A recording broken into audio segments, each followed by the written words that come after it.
우리 옆에 사람에게 한번 인사합시다. 사랑합니다. 축복합니다.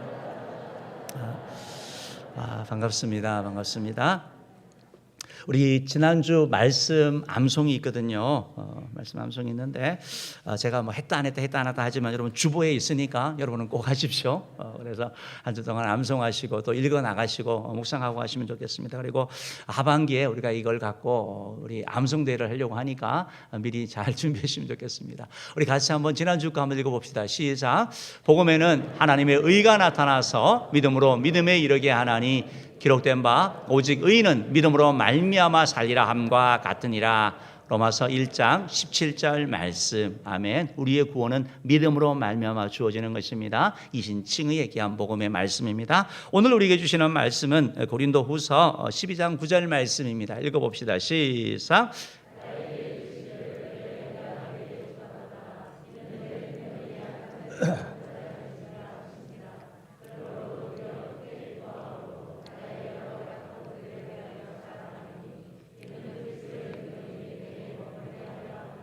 아멘.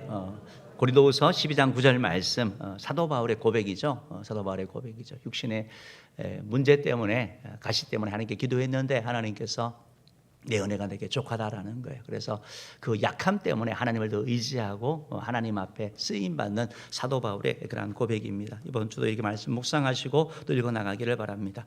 오늘 우리가 설교 말씀 듣기 전에 우리가 영상을 하나 이렇게 보려고 하는데요. 우리가 차별금지법에 대한 내용들 여러분들이 많이 들으실 것입니다. 명칭은 너무 좋고 너무 뭐 괜찮은 것 같은데 그 가운데 여러 가지 문제가 있습니다. 어떻게 하냐면 먼저 이렇게 실행된 나라들이 있거든요. 그 나라에 있는 영상을 통해 가지고 이렇게 한번 좀 보기를 원합니다. 우리 영상 같이 보겠습니다.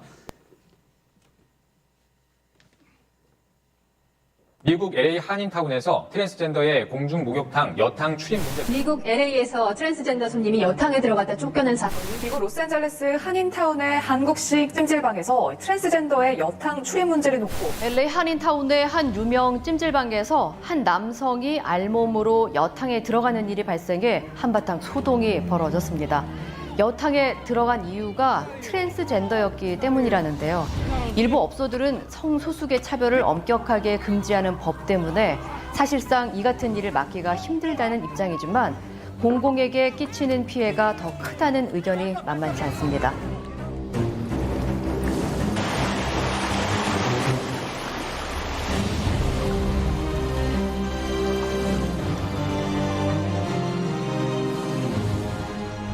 지금 여긴 여성 사우나인데요. 포괄적 차별금지법이 통과되면 자기 스스로를 여성이라고 생각하거나 자기 스스로를 여성이라고 주장하는 분들이 여성 사우나에 들어가도 막거나 제재할 방법은 없습니다. 2021년 7월 LA 한인타운 스파 사우나에서 벌어진 실제 상황입니다.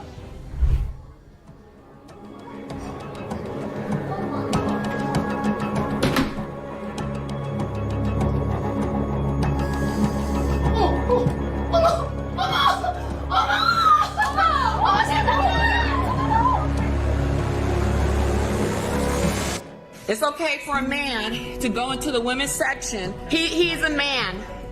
He is a man. He is not no female. What really? What law? What law? Yeah, give her money back.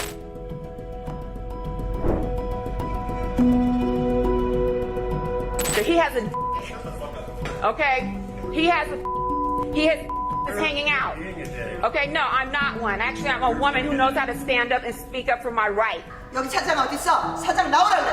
아니, 남자를 여탕에 출입시키면 어쩌자는 거예요? 차별금지법이 통과돼서요. 근데 무슨 그런 법이 다 있어요? 아, 정말 죄송합니다. 본인이 여자라고 주장을 하면 저희는 어쩔 수 없이 입장을 시킬 수밖에 없습니다.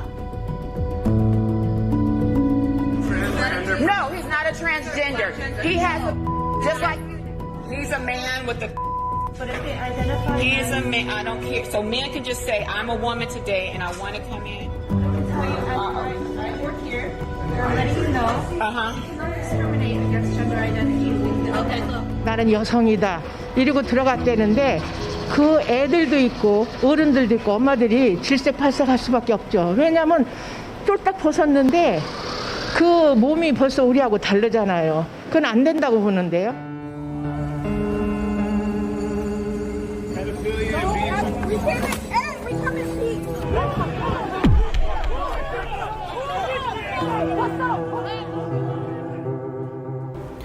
보신 것과 같이 포괄적 차별금지법이 통과된 미국의 실제 상황입니다. 찬반 양론으로 분열된 시민들, 유혈 사태까지. 차별금지법이 제정된 후에 우리들의 일상에서 벌어질 수 있는 일들입니다. 차별금지법 제정을 반대합니다. 스파 앞에서 찬반단체의 난투극이 일어났습니다.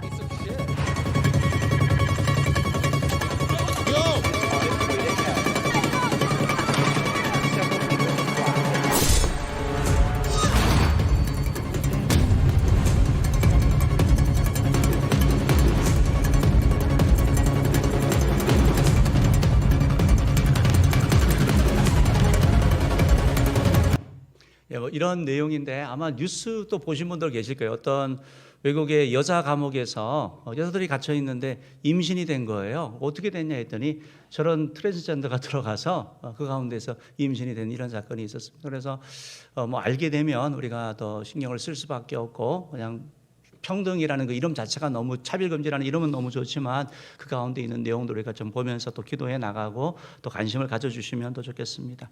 오늘 이제 저는 여러분과 함께 이제 오늘 본문 말씀을 가지고 저편으로 건너가자는 제목으로 말씀을 이렇게 조금 나누려고 하는데요. 오늘 본문 말씀은 예수님께서 사역을 하시고 그날 저녁에 제자들과 함께 바다 저편으로 건너가자라고 말씀하시는 그런 내용이 나옵니다. 갈릴리 호수를 건너가는 가운데 있는데 예수님이 너무 피곤하셨는지 배에서 깊은 잠이 드셨고 그때 이제 풍랑이 일게 됩니다. 큰 광풍이 불면서 또 바람이 치고 또 배에 물이 들어오고 그래서 큰 위기 상황에 빠졌을 때 제자들이 예수님을 깨우게 되고 예수님께서 그 바람을 향하여 잠잠하라라고 얘기를 하실 때 바로 그 고요해지고 파도가 고요해지고 바람이 잠잠게 되는 그런 사건을 보여주면서 그걸 통해서 이제 바다 건너편으로 가는 것을 보여줍니다. 오늘 이 사건을 우리가 생각을 할 때 이렇게 볼 수도 있습니다. 그러니까 예수님께서 건너가자고 하셨기 때문에 풍랑이 일어나고 광풍이 일어나고 또 어려움이 있어도 건너간다라는 거예요. 여러분 주님이 말씀하신 것은 이루어진다는 것을 여러분이 기억하셔야 되는 거예요.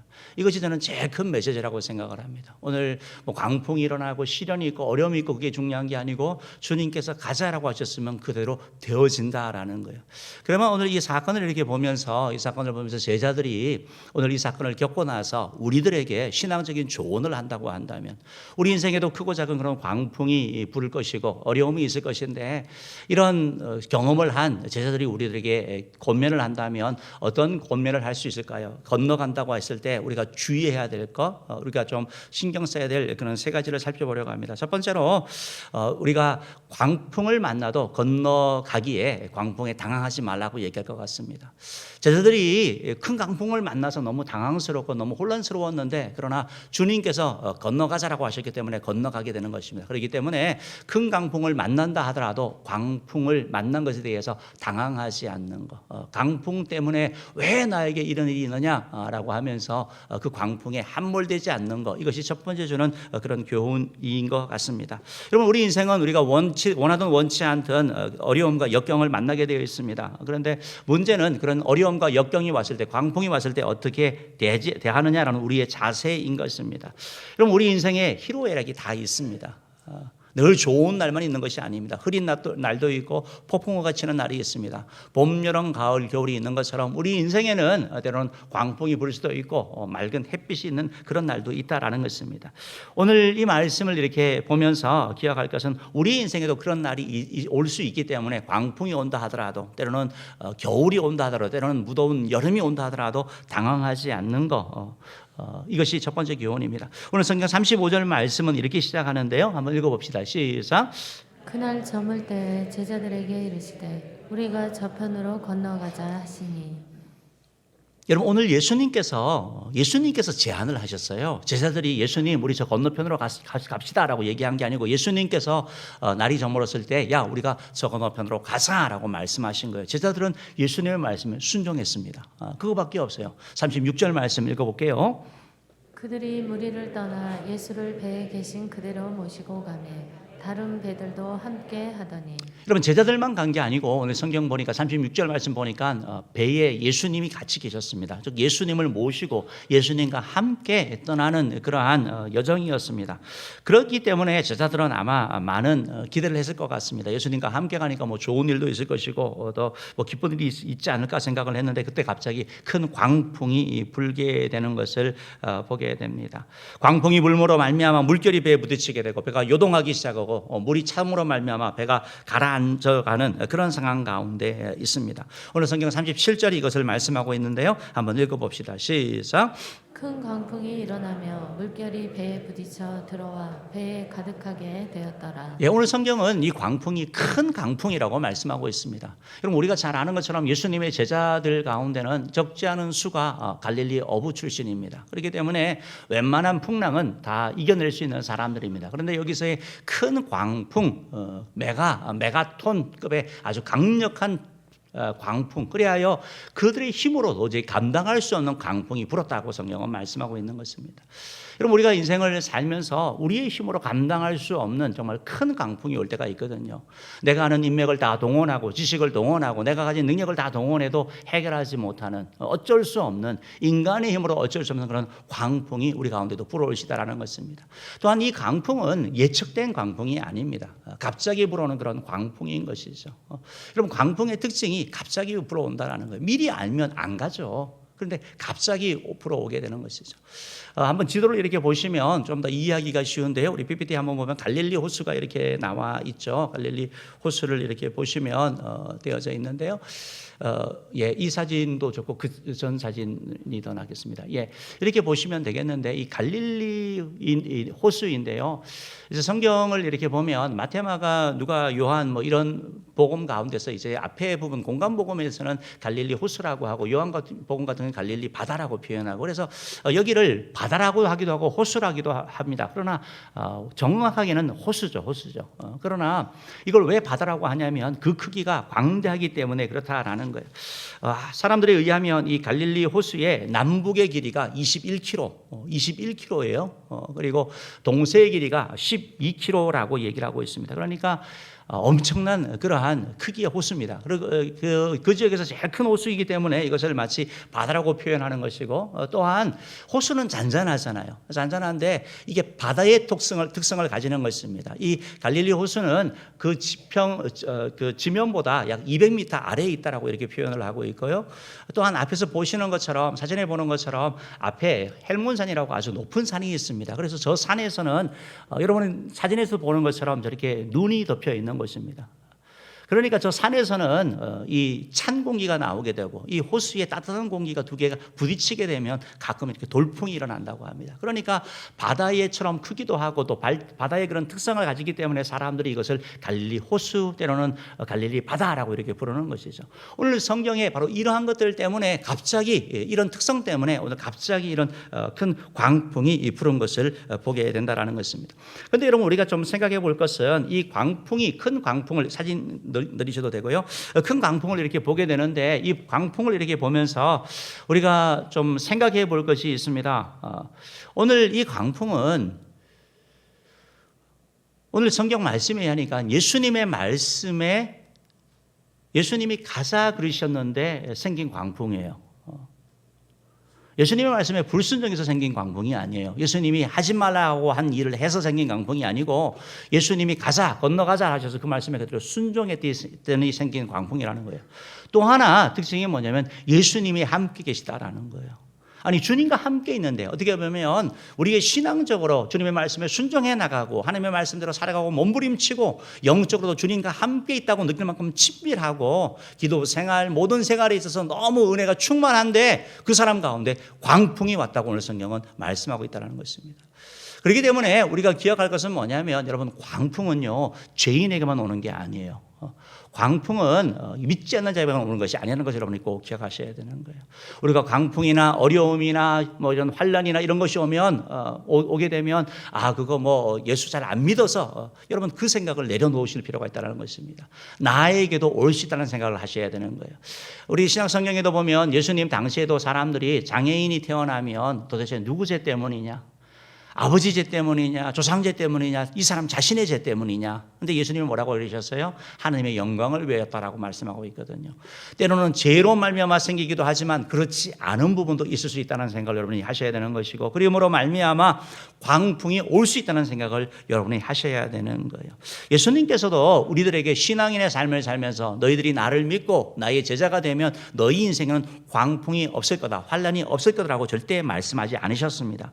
요한복음 16장 33절 우리 B 부분 말씀 한번 읽어볼게요. 시작. 세상에서는 너희가 환난을 당하나 담대하라. 내가 세상을 이기었노라. 아멘. 세상에서는 너희가 환란을 당하나라고 말씀하고요. 환란을 당한대요. 환란을 면해 주신다지 않는다고 말씀하고 있는, 우리가 환란 당할 수 있는 거예요. 예수 잘 믿기 때문에. 내가 말씀대로 살아가기 때문에 때로는 직장에서, 때로는 사람과의 관계에 있어서, 가정에서 어려움 당할 수 있는 거예요. 환란을 당하나 그러나 담대하라. 내가 세상을 이겼다라고 주님이 말씀하고 있는 거예요. 주님이 우리에게 승리 주신다고 말씀하고 있는 거예요. 그러니까 환란은 있지만 환란을 통하여 승리한다라는 거예요. 오늘 말씀도 마찬가지거든요. 예수님께서 건너편으로 건너가자 하셨으면 환란이 있고 풍랑이 일어나지만 건너가게 되는 거예요. 건너가게 되기 때문에 우리가 광풍을 만난다 그래서 당황하거나 어떻게 이런 일이 있어서 내 인생이 이러기 위해서 하면서 신세한탄하면 안 된다라는 거예요. 그래서 우리가 그런 광풍이 우리 가운데 올 때 우리가 건너갈 것이기 때문에 우리의 마음을 지키는 것이 참 필요한 것 같습니다. LA 쪽에서 유명하게 이렇게 활동하셨던 장로님 가운데 김충건 장로님이 계셔요. 이분이 자마라는 우리 한인 기도 운동을 일으켰거든요. 이분이 그 LA 북쪽에 있는 페퍼다인 그 대학교에 이렇게 그 정치학 교수로 이렇게 들어갔습니다. 이분이 1967년에 유학을 가서 뭐 한인 최초로 미국 정치학 박사가 되었대요. 그리고 학교에서 가르친 지 4년 만에 최우수 교사상을 받았대요. 근데 76년에 미국 간 지 9년 된 거죠. 9년째 되었을 때 37세의 나이에 간염, 간경화, 간과 관련된 문제가 생겨서 사형 선고를 받은 거예요. 이분이 신앙인이거든요. 그러니까 이 사형 선고를 받고 이제 기도원에 가서 하나님과 씨름하는 거예요. 하나님, 도대체 왜 이런 일이 나에게 일어납니까?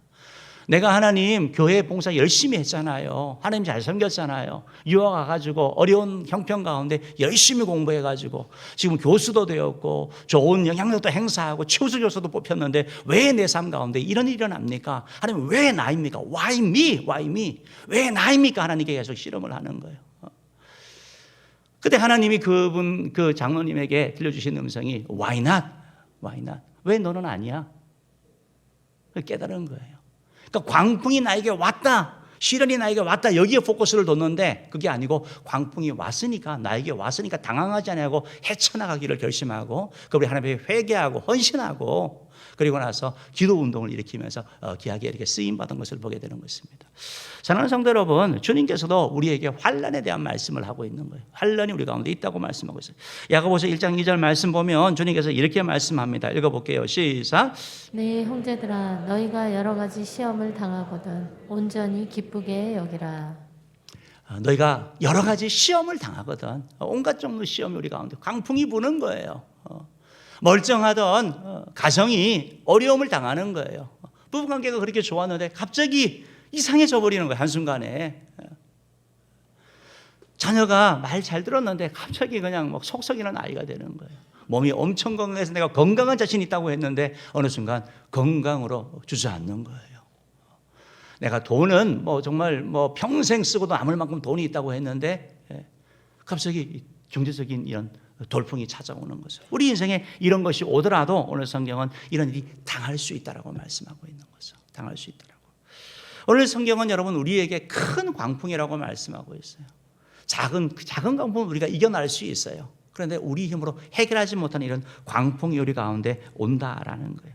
베드로전서 4장 12절 말씀에 이런 말씀이 있습니다. 읽어볼게요. 시작. 사랑하는 자들아, 너희를 연단하려고 오는 불시험을 이상한 일 당하는 것 같이 이상히 여기지 말고.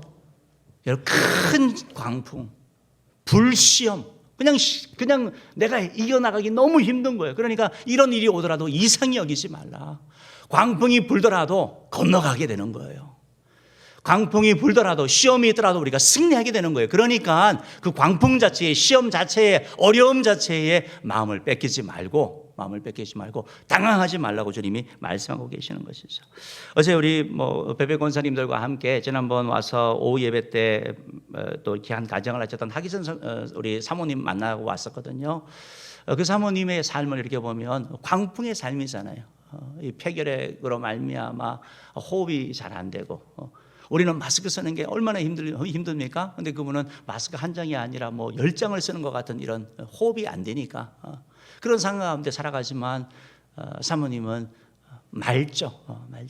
그 안 되는 호흡을 가지고 하나님을 찬양하거든요.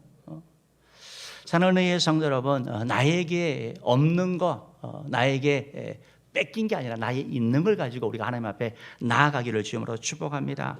하나님께서는 오늘 성경 말씀을 보니까 너희를 연단하려고 라고 말하고 있어요. 이를 통하여 우리는 영적인 거인이 되는 거예요. 영적인 어린아이에서 믿음의 사람으로 우뚝 서게 되는 거예요. 이런 광풍을 통해서 성장하는 거예요. 변화되는 거예요. 내가 끊지 못했던 거 끊게 되는 것이고 헌신하지 못했던 거 헌신하게 되는 일들 광풍을 통해서 일어난다는 것입니다.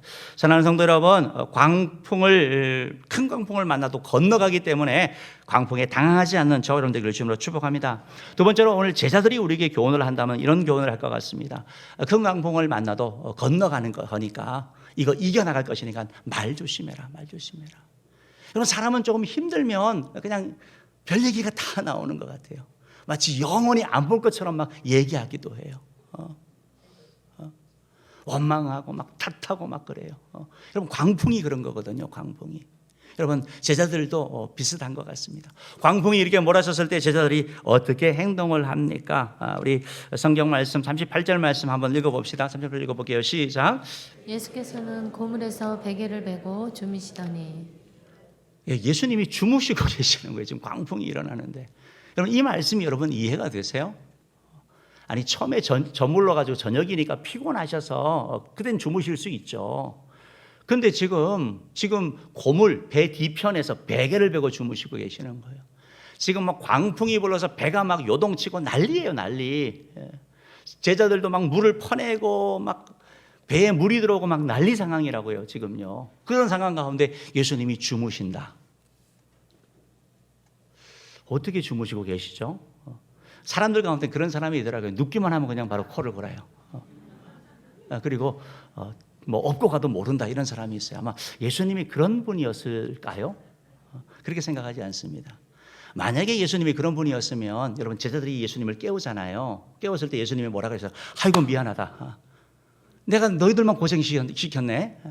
내가 빨리 일어나서 도와줬어야 되는데 내가 너무 깊은 잠에 들어갔다. 야 미안하다. 이렇게 말하는 게 정상이잖아요. 근데 제자들이 예수님을 깨울 때 예수님이 뭐라고 말씀하십니까? 책망하거든요. 왜 믿음이 없냐라고 말씀하거든요. 그러니까 예수님이 알고 계시는 거죠. 예수님이 보시는 거예요. 광풍을 만났을 때, 시련을 만났을 때 우리가 어떻게 행동을 하고 어떻게 말을 하고 어떻게 나아가는지 주님께서 보기 원하시는 것이죠. 제자들은 예수님의 이 주무시는 예수님 앞에서 이렇게 합니다. 38절 우리 말씀 읽어봅시다. 시작. 선생님이여 우리가 죽게 된 것을 돌보지 아니하시나이까 하니. 제자들은 풍랑 가운데서 예수님을 깨웁니다. 예수님을 깨우는 거 너무 잘한 거예요. 예수님 앞에 가는 거예요. 문제를 가지고 어려움을 가지고 가는 겁니다. 너무 잘했는데 이제 38절에 이 삐부분 말씀이 걸리는 거예요. 선생님 우리가 죽게 된 것을 돌보지 아니하시나이까. 여러분 이 말씀이 예수님께 대한 간절한 기도처럼 보이세요? 아니면 원망의 투로 느껴지세요? 원망이죠, 원망. 아니 예수님 지금 우리가 이게 죽도록 고생하는데 지금 잠을 주무시고 계십니까? 어떻게 이렇게 무심할 수 있고 무관심할 수 있고 어떻게 그럴 수가 있습니까? 제발 주님 우리가 지금 죽게 되었습니다 하고 이렇게 원망하고 있다라는 거예요. 원망하는 거. 여러분 오늘 성경은 이렇게 하나만 원망하고 있지만 여러분 원망의 능력이 뭐냐면 한 사람이 원망하고 불평하면 옆에 사람도 같이 하게 된다라는 거예요. 이게 놀라운 능력이에요. 그러니까 저는 여기서 제자들이 한 명이 했다고 생각하지 않습니다. 막 그 난리치는 가운데 여러 사람이 아마 얘기했을 것 같아요. 원망하고 불평하는 거. 여러분 이 사건 지나고 나서 제자들이 지나갔잖아요. 그러니까 그때가 얼마나 창피했겠어요. 그러니까 우리 보고 하는 얘기가 뭐냐면 큰 광풍을 만나도 입 조심하십시오. 원망과 불평하고 그냥 남 비판하고 어쨌든 부정적인 얘기하지 말라고 아마 그렇게 교훈하지 않을까 저는 생각을 해보는 것이죠. 여러분 우리가 성경을 이렇게 읽어나가면서 그래요. 정말 그렇습니다. 우리 삶을 살면서 보통 사람은 다 원망할 수밖에 없어요. 여러분, 내가 막 죽도록 고생하고 내가 자식 문제 때문에 뭐 돈 문제 때문에 건강 문제 때문에 하는데 옆에 사람이 전혀 무관심해요. 관심이 없어요. 그러면 좀 얄밉죠. 얄밉고 어떻게 이렇게 무관심하지? 서운하기도 하고 그렇죠. 그럴 수 있습니다. 어떤 여자분이 그러시더라고요. 아파가지고 막 이렇게 끙끙 앓는데 남편은 코를 그렁그러면서 자더래요. 그냥 어떻게 할 뻔했다고. 이해되시잖아요, 그죠? 근데 사실은 더 성수가 하면 얼마나 피곤하면 저럴까. 얼마나 피곤하면 여보 당신 그렇게 잘까 이렇게 생각하는 게 맞는데 근데 이렇게 막 미웠대요. 여러분, 사람이 그런 것 같아요. 제자들도 그런 것 같습니다. 그래서 원망하게 되는 거예요. 근데 여러분, 이건 제자만이 아니고 모든 사람이 그래요. 죄인들이 그렇습니다. 죄인의 특성은 원망과 불평하는 거예요. 똑같은 상황에서 항상 부정적인 걸 보게 되고 안 좋은 말을 하게 되는 거예요. 이스라엘 백성들이 출애굽을 하고 났지 않습니까? 출애굽을 하고 나서 광야를 가면서 그들이 늘 한 게 뭐냐면 원망과 불평이에요. 왜 물이 없냐? 왜 고기를 안 주냐? 왜 그냥 우리가 왜 이렇게 늘 말마다 그냥 불망하는 거예요. 그래서 심지어 우리가 죽을 곳이 없어가지고 우리를 이곳으로 인도했냐? 애굽에는 매장지가 없냐? 우리 다윗에서 다 죽게 하냐? 이렇게 계속 원망 불평하게 된 것을 보게 되는 거예요. 여러분, 그들은 원망 불평을 계속하게 되면 그 가운데 풍랑 가운데 결국은 함몰하게 되는 거예요. 한두 번이 아니라. 계속 그런 바이러스에 걸려서 그 가운데 원망불평하면 결국은 파멸하게 되는 것을 보게 되는 겁니다. 이스라엘 백성들이 출애굽을 해서 들어간 사람들은 그렇게 많지 않죠. 다 광야에서 하나님께서 내게 들린 대로 하신다는 말씀처럼 그렇게 이루어진 것을 보게 됩니다. 여러분, 이에 반해서 정말 큰 광풍을 만났어요. 욥 같은 경우는 재산 다 날아갔습니다. 자녀, 부인, 건강, 친구 모든 게 다 무너졌어요. 저는 욥은 뭐라고 해도 될 것 같아요. 그런데 성경은 뭐라고 말씀하고 있어요? 욥기 2장 10절 말씀 읽어봅시다. 시작. 그가 이르되 그대의 말이 한 어리석은 여자의 말 같도다. 우리가 하나님께 복을 받았은즉 화도 받지 아니하겠느냐 하고 이 모든 일에 욥이 입술로 범죄하지 아니하니라. 따라합시다. 이 모든 일에 욥이 입술로 범죄하지 아니하니라. 어떻게 이럴 수가 있을까요? 어떻게 이럴 수가 있을까요? 여러분, 때로는 어떤 그런 불평, 원망, 안 좋은 얘기가 나올 때는 침묵하는 게 나아요. 입을 닫아버리는 거. 생각은 가능합니다. 생각은 들어요. 어떻게 이럴 수 있지? 생각은 들어요. 근데 그것을 뱉는 순간 달라지는 거예요. 제가 결혼하러 이렇게 저에게 이렇게 오면 주로 이렇게 하는 그런 얘기들이 있는데 그 가운데 하나가 시간이 이게 될 때 이제 하나 하는 얘기가 뭐냐면 이 얘기 꼭 하지 말라고 해요. 무슨 얘기냐면 그만 살자. 이혼하자. 이 얘기는 하지 말라 그래요. 목이 여기까지 올라오더라도 하지 말라 그래요. 말을 뱉으면 달라지는 거예요. 생각은 할 수 있죠. 여러분, 우리도 마찬가지예요. 하나님 이 풍랑 만나고 어려움 가운데 있을 수 있지만 어떤 말을 하냐가 너무 중요한 거예요. 하나님께서 우리의 삶을 통해서 그렇게 일하시는 거죠. 고린도전서 10장 11절 말씀은 이렇게 말씀하고 있어요. 읽어볼게요. 시작. 그들 가운데 어떤 사람들이 원망하다가 멸망시키는 자에게 멸망하였나니 너희는 그들과 같이 원망하지 말라. 그들에게 일어난 이런 일은 본보기가 되고 또한 말세를 만난 우리를 깨우치기 위하여 기록되었으니라. 예, 우리의 본보기래요. 본보기. 원망하면 결국 망한다라는 거예요. 불평하면 망하는 거예요, 여러분. 그러니까 우리에게 하지 말고 본보기로 삼아서 깨우친다. 그러니까 제자들도 실수했거든요. 실수할 수 있어요. 근데 이제 그 삶을 살지 말라고 우리에게 권면하는 것이죠. 우리가 큰 광풍을 만나더라도 원망불평하는 것이 아니라 예수님을 깨우고 오히려 그 입술로 찬양하고 기도하고 주님 앞에 나아가는 그런 자 되기를 주님으로 축복합니다. 우리의 모든 성도들이 정말 광풍 가운데서 입술을 잘 지켜서 원망, 불평, 부정적인 말이 아니라 우리 삶이 달려가면 좋겠습니다. 특별히 부정적인 언어 습관을 이렇게 좀 바꾸면 좋겠는데요. 우리 성도님들 이렇게 많이 하시더라고요. 원로 목사님이 많이 하셔가지고 잘 하셔요. 죽겠다 이런 얘기는 잘 안 하시는 것 같아요. 우리 교회는요. 죽겠다 하면 뭐라고 표현하세요? 살겠네라고 표현하시더라고요. 망했네가 아니고 흥했네고, 그렇죠? 너무 힘들고 소망이 없어 보이지만 축복의 통로고, 그렇죠? 하나님이 일하시는 것이고 큰 인물이고 대책이 안 서지만 큰 인물이에요. 그 사람은요. 내가 감당하지 못하는 것이 하나님이 감당하지 못하는 거 아니에요. 계속 축복의 말, 너는 안 돼가 아니고 하나님이 하시더라고 계속 우리가 말을 바꾸고 우리 생각을 바꾸는 얘기를 주님으로 축복합니다. 마지막 세 번째로 그러면 오늘 이 본문을 통해서 제자들이 우리에게 주고 싶은 얘기가 무엇일까? 이런 큰 강풍을 만나도 건너간다라는 거예요. 그러니까 예수님을 믿으라. 믿음을 굳건히 잡으라 라고 주님께서 아마 제자들이 우리에게 권면할 것 같습니다. 오늘 성경을 이렇게 계속해서 이렇게 보면 이렇게 말씀하고 있는데요. 39절 말씀 한번 읽어볼게요. 시작. 예수께서 깨어 바람을 꾸짖으시며 바다더러 이르시되 잠잠하라 고요하라 하시니 바람이 그치고 아주 잔잔하여 지더라. 예수님이 깨셔서 그리고 바람을 꾸짖으셔요.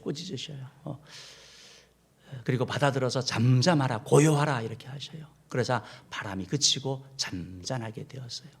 어떤 학자는 바람을 꾸짖었다라는 이 표현을 가지고 여러분 예수님께서 신약 성경에서 꾸짖는다라는 것은 악령에 대해서 꾸짖는 거거든요. 그러니까 이 사건이 어떤 악한 그런 역사가 아닌가라고 얘기를 합니다. 우리 삶 가운데도 다는 아니지만 일부의 그런 부분들이 있거든요. 그러니까 예수님으로 선포하죠. 예수님으로 명하죠. 그때 떠나는 이런 역사들이 일어나는 것입니다. 어쨌든 예수님께서 이렇게 하자 정말 고요해지고 잔잔해져 언제 그랬는 것처럼 잔잔한 호수로 바뀐 것을 보게 됩니다. 이 사건 후에 이제 예수님이 제자들에게 말씀하는 거예요. 40절 말씀 읽어볼게요. 시작. 이에 제자들에게 이르시되 어찌하여 이렇게 무서워하느냐 너희가 어찌 믿음이 없느냐 하시니. 두 가지 말씀하시는 거예요. 뭐죠? 무서워하느냐 두려워하지 말라라는 말씀하는 거예요. 풍랑이 일더라도 두려워하지 말라는 말씀하시고 또 하나는 믿음을 가져라. 믿음의 사람이 되라. 나를 믿어라. 이 말씀을 두 가지 말씀을 하시고 있는 거예요. 여러분 이 말씀을 통해서 아니 그렇게 광풍이 부는데 어떻게 안 무서워하냐고요. 무서워하는 게 일반적인 거 아닙니까? 두려워하는 게 일반적인 게 아닙니까? 그런데 주님께서 무서워하지 말라고 두려워하지 말라고 하세요. 여러분 두려움은요 하나님이 주시는 게 아니에요. 두려움은 하나님이 주신 게 아니라 마귀가 주는 거예요. 마귀가 우리 마음 가운데 두려움을 주고 두려움을 가지면 우리가 판단 실수하게 되고 잘못된 길로 가게 되는 걸 보게 되는 거예요. 하나님을 보지 아니하고 우리가 환경을 보게 되는 일들 그게 바로 두려움 가운데 우리가 행하는 일들이죠. 그래서 주님께서는 우리에게 두려워하지 말라고 말씀해요. 성경은 하나님이 우리에게 주신 것은 두려워하는 마음이 아니요 라고 말해요. 여러분 마귀나 무당이나 이런 악령들은 두려움으로 무서움으로 지배합니다. 그러나 우리 주 예수 그리스도는 사랑으로 우리를 이끌어 가시는 것이죠. 그러니까 두려워하지 말라고 하고 있는 거예요. 그러면 두려움을 어떻게 이길 수 있습니까? 오늘 주님이 하신 말씀이 뭐냐면 어찌하여 믿음이요. 믿음과 두려움이 같이 가고 있는 거예요. 믿음을 가지면 두려움이 사라진다고 말씀하고 있는 거예요. 두려움을 이기려면 믿음이 우리 가운데 있어야 되는 거죠. 믿음은 빛과 같습니다. 두려움은 어둠과 같아요. 여러분 깜깜한 어둠 가운데 빛이 들어가면 어둠이 사라지는 것처럼 두려움 가운데 빛이 있으면 우리가 행진할 수 있는 거예요. 여러분 예수님께서 제자들을 말씀하시면서 어찌하여 믿음이 없느냐 이 말씀은 여러분 어떻게 들리세요? 칭찬으로 들리세요? 아니면 책망으로 들리세요? 아마 책망으로 들리실 거예요. 어찌하여 믿음이 없느냐. 내가 지금 함께 있고 내가 가자 그랬고 내가 그동안 많은 것을 보여줬는데 어찌하여 믿음이 없느냐라고 말씀하고 있는 거죠. 여러분 예수님께서 제자들과 함께 있으면서 제자들이 공부 못한다고 혼낸 적이 있습니까? 예수님이 돈 못 벌어온다고 혼낸 적이 있습니까? 없습니다. 말을 잘 못 알아듣는다고 혼낸 적도 없습니다. 예수님은 믿음에 대해서 말씀합니다. 어찌하여 믿음이 없느냐. 믿음을 가져라 라고 말씀하고 있는 것이죠. 그 믿음대로 우리 주님께서 일하신 것을 우리가 보게 되는 것이죠. 41절 말씀 제자들이 반응합니다. 41절 말씀 읽어볼게요. 시작. 그들이 심히 두려워하여 서로 말하되 그가 누구이기에 바람과 바다도 순종하는가 하였더라. 도대체 예수님은 어떤 분이세요? 도대체 어떤 분이기 때문에 바람과 바다도 순종하는 겁니까? 그분은 창조주시죠. 그분은 하나님이시죠. 그러니까 그분은 능치 못할 일이 없는 거예요. 이 사실을 알게 되는 거예요. 주님께서 행하시는 사건들을 통해 가지고 주님 앞에 믿음으로 고백하게 되는 겁니다. 나중에 베드로가 고백하는 것처럼 주는 그리스도시요 살아계신 하나님의 아들이시라고 고백하는 고백이 이런 삶을 통해서 나오는 것이죠. 우리 모두의 고백이 이런 고백이 되는 거 아니겠습니까? 사랑하는 은혜의 성도 여러분, 그러면 우리의 참된 믿음은 결국 예수 그리스도를 바라보는 것이고 예수를 통해서 우리 가운데 오는 것인 줄 믿습니다. 그러면 우리의 믿음을 키우려면 우리가 이런 두려움 가운데 이런 환경 가운데서 우리가 믿음으로 나아가려면 우리에게 필요한 것이 무엇입니까? 바로 하나님을 바라보는 것이죠. 주님을 바라보는 거죠. 주님의 음성을 듣는 것이 필요한 것이죠. 여러분 하나님께서는 우리에게 이런 선물을 주셨다고 해요. 확대하는 것을 주신다고 해요. 여러분, 믿음이 없는 사람은 환경을 확대해 봅니다. 풍랑, 광풍, 문제를 크게 봅니다. 그러나 믿음의 사람은 문제가 아닌 하나님을 크게 보는 거예요. 일하시는 하나님, 행하시는 하나님, 나와 동행하시는 하나님, 건너가신 주님을 크게 볼 때 우리가 믿음의 사람이 될 수 있는 거예요. 여러분, 성경을 보면 그런 내용이 너무 많아요. 뭐 이스라엘 백성들이 12정탐꾼이 정탐하고 나서 이런 얘기를 하죠. 민수기 13장 33절 말씀 읽어볼게요. 읽어봅시다. 시작. 거기서 네피림 수손인 아낙 자손의 거인들을 보았나니 우리는 스스로 보기에도 메뚜기 같으니 그들이 보기에도 그와 같았을 것이니라. 여러분, 10명의 정탐꾼은 뭘 본 거예요? 아낙 자손의 거인들을 본 거죠. 광풍을 본 거죠. 문제를 본 거죠. 그러니까 두려워지는 거예요. 우리가 메뚜기처럼 느껴진다, 보잘것없이 느껴진다라고 문제를 확대해서 봤습니다. 이에 반해서 여호수아와 갈렙은 이렇게 말씀하고 있죠. 민수기 14장 8절 우리 B부터 9절 읽어볼게요. 시작. 이는 과연 젖과 꿀이 흐르는 땅이니라. 다만 여호와를 거역하지는 말라. 또 그 땅 백성을 두려워하지 말라. 그들은 우리의 먹이라. 그들의 보호자는 그들에게서 떠났고 여호와는 우리와 함께 하시느니라. 그들을 두려워하지 말라 하나. 아멘. 뭘 본 거예요, 이 사람들은요? 하나님을 본 거죠. 하나님의 약속을 본 거죠. 하나님이 여호와는 우리와 함께 하신다. 하나님을 본 거예요, 하나님. 똑같이 봤습니다. 그러나 뭘 크게 보느냐, 이게 바로 믿음의 차이라는 것입니다. 우리가 새벽마다 이렇게 말씀을 묵상해 나가는데 다윗이라는 인물이 참 이렇게 매력적이라고 제가 새벽에도 이렇게 말씀드렸는데, 여러분, 다윗도 그런 거예요. 다윗도 골리앗이라는 그 장수 앞에 이스라엘 백성들은 골리앗을 바라보고 문제를 바라보고 광풍을 보고 다 두려웠답니다. 그러나 다윗은 다르게 말하는 거예요. 사무엘상 17장 45절 47절 읽어볼게요. 시작. 다윗이 블레셋 사람에게 이르되 너는 칼과 창과 단창으로 내게 나아거니와 나는 만군의 여호와의 이름 곧 내가 모욕하는 이스라엘 군대의 하나님 이름으로 내게 나아가노니 오늘 여호와께서 너를 내 손에 넘기시리니 내가 너를 쳐서 내 목을 베고 블레셋 군대의 시체를 오늘 공중의 새와 땅의 들짐승에게 주어 온 땅으로 이스라엘의 하나님이 계신 줄 알게 하겠고 또 여호와의 구원이심과 칼과 창에 있지 아니함을 이 무리에게 알게 하리라. 전쟁은 여호와께 속한 것인즉 그가 너희를 우리 손에 넘기시리라. 아멘. 그럼 어떻게 이런 고백을 할 수가 있을까요? 믿음의 사람이니까요. 하나님을 바라보는 거니까요. 그래서 그가 고백하는 것이 여호와의 구원이 칼과 창이 있지 않다. 전쟁은 하나님께 속한 것인 것. 하나님이 너희를 우리 손에 넘길 것이다. 이렇게 고백을 하고 있는 거 아닙니까? 똑같은 거 보고 다르게 반응하는 것은 이게 바로 믿음의 사람인 것이죠. 사랑하는 성도 여러분, 우리가 큰 풍랑 가운데 어떻게 믿음의 사람이 될 수 있습니까? 어떻게 두려움을 이기면서 나아갈 수 있습니까? 환경을 보는 것이 아니고 환경만 확대해 보는 것이 아니라 환경 너머에 계신 우리 주님을 바라보는 자 되기를 주님으로 축복합니다. 믿음의 눈을 뜨셔야 되는 거예요. 믿음의 길을 여셔야 되는 거예요. 그 상황 가운데서 주님을 바라보셔야 되는 겁니다. 주님 우리를 광풍 가운데 버려두지 아니하셔요. 건너가자 하셨으면 주님께서 일하실 줄 믿습니다. 주님의 음성을 들으셔야 되는 거예요. 주님의 말씀을 들어야 되는 거예요. 하나님의 말씀이 들릴 때 우리는 이겨나갈 수 있습니다. 광풍 가운데 두려워하지 않을 수 있는 거예요.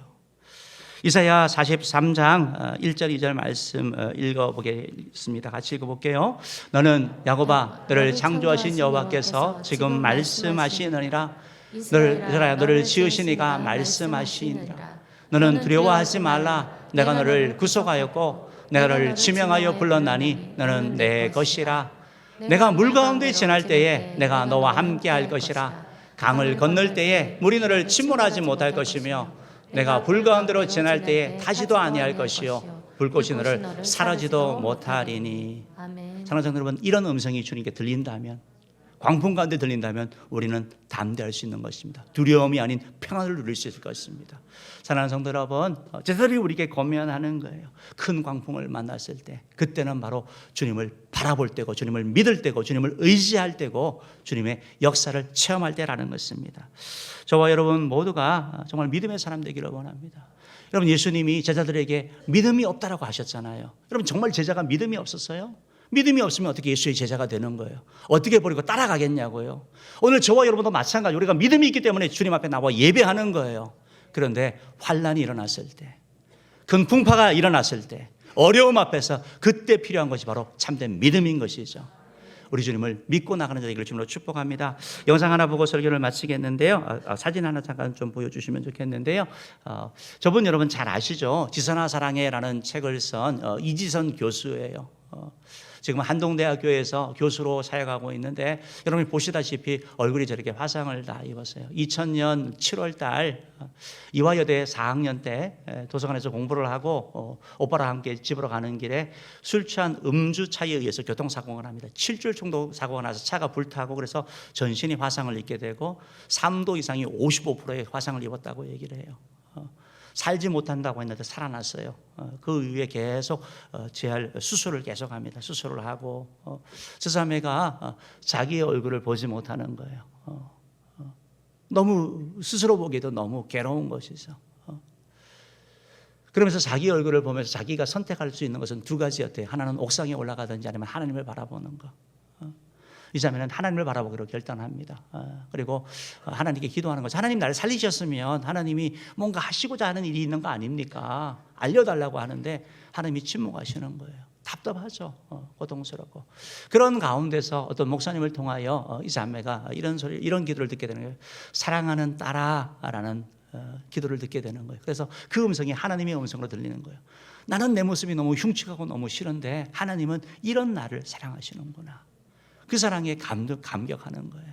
그리고 지선아 사랑해라는 책을 내게 되고 그러면서 힘들고 약하고 어려운 사람을 위해서 내가 살겠다. 그들에게 희망이 되는 사람이 되겠다. 나처럼 어려운 사람들에게 정말 소망이 되겠다라고 해서 열심히 공부해가지고 교수가 되고 지금도 이렇게 선한 영향을 행사할 수 있고 행사하고 있는데 저 자매도 그런 얘기를 하더라고요. 만약에 이전으로 돌아간다면 돌아가겠냐 하면 안 돌아간다고 얘기를 해요. 저는 은혜의 성도 여러분, 저와 여러분 우리 삶 가운데도 크고 작은 광풍이 불어올 것인데 바라기는 우리 주님과 함께 우리가 건너가게 되고 승리하게 된다는 사실을 여러분 기억하시기 바랍니다.